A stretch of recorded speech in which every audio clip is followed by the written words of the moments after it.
Cultivation case study. Boa in the boardroom. Attribute. Vibrant. Saying. Nothing sells the zoo like the zoo. Action step. In addition to dollar goals, set site visit goals that offer memorable experiences. I was the only zoo administrator who'd taken the animal handling course, and I decided to use it. I was charged with securing corporate foundation and government funding. I supported our committee of 12 businessmen. They were all men at the time. They had volunteered to raise funds for the zoo. I drafted their letters and brochures and developed prospect lists. Earnest and dutiful as they were, fundraising assignments often slipped to the bottom of their to-do lists.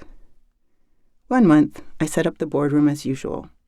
Agendas lay in folders labeled with the name of each committee member. I chatted briefly with each arrival as they assembled before excusing myself. A few minutes later, I re-entered the meeting, well accessorized. I wore a 5-foot-long python named Lulu draped across my shoulders.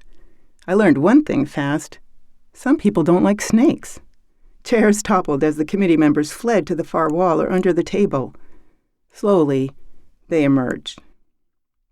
I told them they had nothing to fear from her fangs, as ball pythons have no venom and rarely bite unless provoked. I explained that far from being a man-eater, Lulu dined mostly on rats. They calmed down when I told them that when threatened, she had an adorable habit of rolling into a ball and tucking her head in her middle. I spent a few minutes correcting other misunderstandings. No, ball pythons didn't inhabit the Amazonian rainforest, but rather the open forests and dry grasslands of Africa. I taught the braver committee members how to use 2 fingers to stroke the back of Lulu's head. Some were surprised to find her skin was dry, not slimy.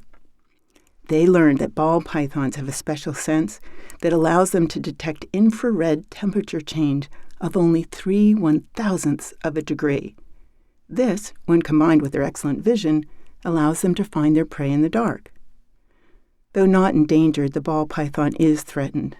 In 1 year alone, 45,000 ball pythons were exported from Ghana and Togo, bound for foreign pet stores.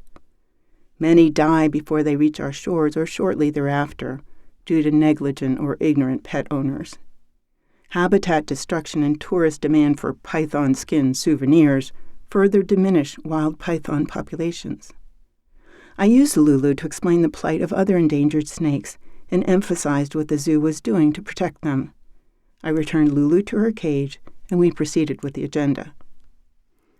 Committee members left with an exciting anecdote to share with their colleagues, friends, relatives, and even acquaintances. These gents could have read everything they learned on the zoo website, but their vivid experience ensured they understood it more deeply and would retain what they'd learned. Over the next weeks and months, they spread the zoo's conservation message with an infectious enthusiasm that was hard to deny. Some still mentioned it a year later. 5 years later, a committee member hailed me across a crowded ballroom with, "Hey, Snake Lady!"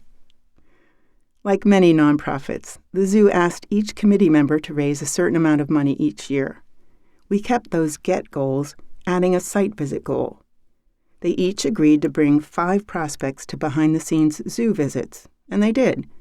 They frequently asked to see Lulu so they could tell guests the story of their first encounter with her. The site visit prospects screened themselves. If they didn't like animals or zoos, they declined. Those who came were at least somewhat interested. As they toured the zoo, we listened. We noted which animals they liked and what programs intrigued them. The more friends our committee members brought, the more comfortable they became. The more comfortable they became, the more often they asked their guests to give, and the more money they raised. Your cultivation activities should catch and hold prospects' attention. They provide a platform for highlighting the best of what you do. They give you a chance to describe what, with their help, you hope to achieve. Though engagement and cultivation activities are similar, their purpose is slightly different. Engagement seeks to bring donors closer to the cause they already support, so they become more involved insiders. Cultivation introduces prospects to your nonprofit to see if they are interested. If they are, it should show them how they might enjoy supporting your cause. Cultivation activities must adhere to rules such as participant safety. Take care to avoid overburdening staff. Given a little lead time, most nonprofit employees are eager to share their work with prospective funders.